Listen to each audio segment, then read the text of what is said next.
कीर्तन 8 साम 8 रसदराची महिमा आणि मनुष्याची वदवीक सर्वेस्परा आमच्या सुमिया कितलें वर्तें नांव तुजें सगळें पृथ्वीर मळबा वयर तुवें तुजी महिमा विस्तारल्याय. ल्हाना भुरग्यांच्या आनी दुदाच्या बाळांच्या तोंडान तूं तुजी स्तुती करूंक लायताय. अशें तूं तुज्या दुस्मानांक खालतें करताय.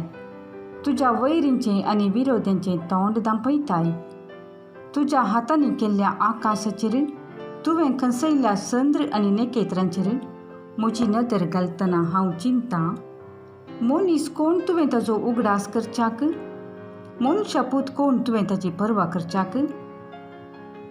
तरी पूण तुवें ताका देवदूतां प्रास इल्लो ल्हान केलाय. महिमेचो आनी मानाचो मुकुट ताचेर घालाय. तुज्या हातांच्या कृत्यांचेर ताका अधिकार दिलाय. सर वस्तू ताच्या पांयां तळा घाल्याय. बोकरे आनी गोरवां, रानांतल्यो मनजाती पर्यां, आकाशाची सुकणीं आनी दर्यांतली मासली, सागोराच्या वाटांनी भोंवता तें सगळें ताचे अधीन केलाय. सर्वेस्परा आमच्या सुमिया कितलें वर्तें नांव तुजें सगळें पृथ्वीर